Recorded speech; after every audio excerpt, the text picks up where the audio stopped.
Ya, untuk analisis menggunakan Smart PLS, jadi yang pertama kita lakukan adalah persiapan datanya terlebih dahulu. Nah, nanti data ini kita copy dulu ya, atau kita buat dulu datanya menjadi berformat CSV seperti ini ya. Nah, seperti ini CSV.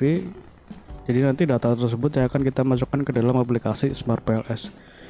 Nah, untuk membuat data CSV caranya seperti ini. Ini kita copy ya dari sini sampai sini ya. Kita copy, kemudian data juga kita copy. Nah, seperti ini kemudian kita buat file baru. Jadi file ya seperti ini. Kita paste. Kita tambahkan nomor ya. Nah, seperti ini. Oke, seperti ini. Kemudian kita save. Jadi file save as. Nah, kita bisa simpan di mana yang kita inginkan ya. Kemudian ini nama kita bisa ganti. Misal CSV seperti ini, kemudian save as type. Nah, kita pilih di sini CSV UTF 8. Seperti ini, lalu kita klik save. Jadi seperti itu ya untuk cara membuat file CSV-nya. Nah, karena saya sudah buat yang ini ya, kita gunakan file ini saja. Oke, kemudian setelah file CSV-nya terbentuk, kita buka aplikasi Smart PLS. Nah, di sini saya menggunakan Smart PLS versi 4. Oke, seperti ini ya tampilannya. Kita klik New Project. Kemudian untuk model name kita tulis saja di sini sebagai contoh ya, seperti ini. Kemudian klik Create. Lalu ini import data file. Nah, kita masukkan CSV yang sudah kita buat tadi. Nah, ini ya, ini adalah CSV-nya. Kemudian klik Open. Lalu kita klik Import. Nah, ini tandanya data sudah masuk ya di dalam aplikasi Smart PLS ini. Kita bisa back. Nah, kemudian kita create model. Nah, untuk model type kita pilih PLSM, model name kita tulis saja di sini sebagai contoh. Nah, seperti ini ya. Lalu klik save. Oke, selanjutnya adalah kita masukkan data penelitian ini ke dalam lembar kerja. Caranya seperti ini ya. Jadi X1 kita tarik seperti ini, kita drag, enter.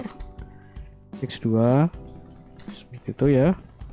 X3 kemudian M. Nah, untuk variabel Y ya atau dependent, karena ini ada dua, row A dan row E, ini kita blok ya. Kita blok seperti ini, lalu kita tarik. Nah, seperti ini ya, enter. Kita push, nah seperti ini.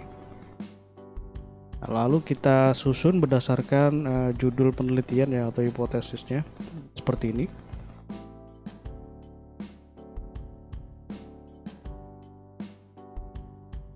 Oke, nah setelah seperti ini kita susun dulu.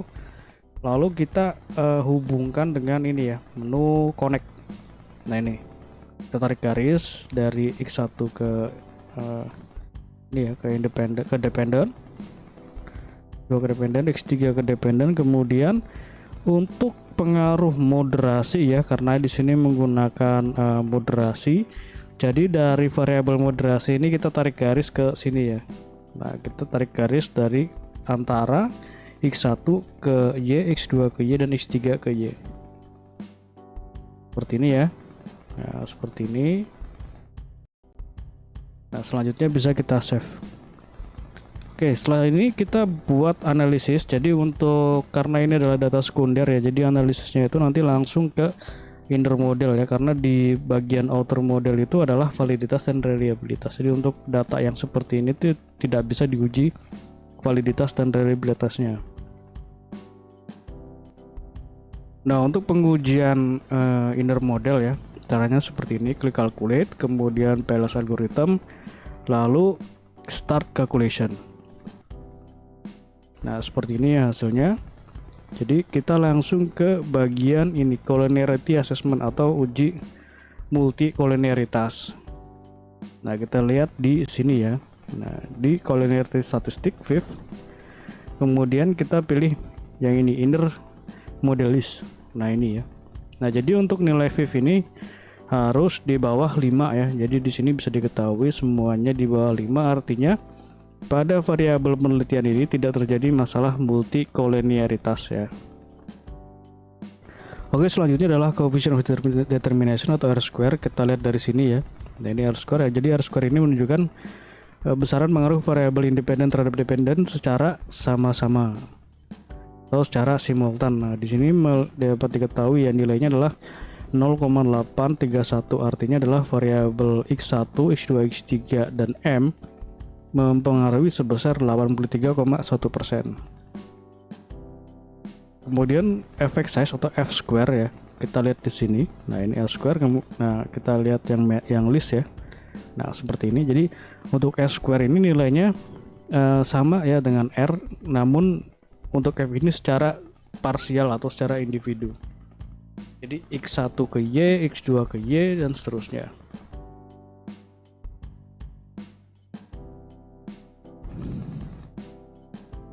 Nah, di sini bisa diketahui nilainya ya. Nah, ini nilainya untuk f square. Kemudian dari nilai ini kita bandingkan dengan kriteria pengujiannya. Yang ini ya, kriteria pengujiannya. Nah, dari sini nanti diperoleh keterangan apakah nilainya itu tergolong besar, kecil, atau sedang. Nah, ini adalah untuk interpretasinya ya. Seperti ini nanti bisa dibaca.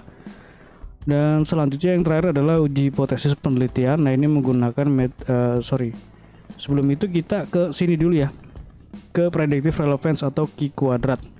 Nah, untuk pengujian Q kuadrat ini dilakukan di pengujian yang berbeda. Caranya seperti ini. Sebelum itu, untuk hasil analisis ini bisa kita save ya. Jadi ada dua cara menge-save-nya, yaitu di save di dalam aplikasi maupun di luar dari aplikasi SmartPLS. Nah, kalau di dalam aplikasi tinggal klik save lalu beri nama sesuai dengan tahapannya. Contoh seperti ini ya, PLS algorithm. Kemudian kita klik create. Nah, ini ya sudah tersave. Kalau misalkan kita mau save di luar dari aplikasi, tinggal klik ini ya, Excel, kemudian export. Nah, lalu bisa kita save. Nah, ini adalah save file yang sudah saya buat berdasarkan tahapan proses analisisnya. Nanti tinggal klik save saja seperti ini. Ya, seperti itu ya untuk cara menge-save-nya, dan ini berlaku untuk semua pengujian. Oke, untuk pengujian Q kuadrat atau predictive relevance caranya seperti ini. Calculate, kemudian kita pilih menu blind folding, lalu start calculation. Oke, kita lihat nilainya yang di sini ya. Construct cross validated redundancy. Nah, ini adalah nilainya. Dari sini bisa kita lihat masuk ke dalam kategori besar ya. Ya, artinya adalah ketika penelitian ini dilakukan ulang, maka nilai prediksi dari hasil yang sudah ada ini adalah mendekati ya, atau mendekati hasil yang sudah dilakukan ini. Oke, untuk uji hipotesis caranya seperti ini. Klik calculate, kemudian pilih menu bootstrapping, lalu start calculation. Nah, seperti ini hasilnya ya. Kita lihat di path coefficient. Nah, jadi untuk pengaruhnya kan di sini ada dua ya, di antara pengaruh langsung ya, antara pengaruh langsung dan pengaruh mediasi. Nah, ini. Jadi di sini ada dua nilai yang kita perhatikan, yaitu nilai original sampel dan nilai dari p-value. Nah, original sampel ini adalah menunjukkan pengaruhnya itu positif atau negatif, kemudian value ini menunjukkan apakah pengaruhnya itu signifikan atau tidak. Jika pengaruhnya signifikan, maka hipotesisnya diterima. Jika tidak signifikan atau di atas 0,05, maka hipotesisnya ditolak. Nah, di sini kita bisa ketahui ya, jadi untuk profitabilitas terhadap kinerja keuangan itu memiliki pengaruh positif signifikan. Kemudian praktik akuntansi terhadap kinerja memiliki positif signifikan, dan seterusnya ya. Nah, untuk hipotesis pengaruh moderasi itu di sini yang ada tanda X-nya seperti ini ya. Jadi apakah profitabilitas ini memoderasi antara pengaruh dari independen terhadap dependen. Nah, pada kasus ini adalah X2 terhadap Y. Nah, ini positif tapi tidak signifikan, artinya untuk variabel moderasi ini tidak bisa memoderasi ya pengaruh antara variabel X1 dengan X2 dengan variabel Y. Begitupun juga dengan X1 dan X3. Jadi bisa disimpulkan bahwa untuk variabel moderasinya ini tidak memiliki pengaruh yang signifikan atau tidak bisa memoderasi hubungan antara independen terhadap dependen yang ini ya. Oke, seperti itu analisisnya. Ini juga sudah saya sertakan lampirannya. Terima kasih.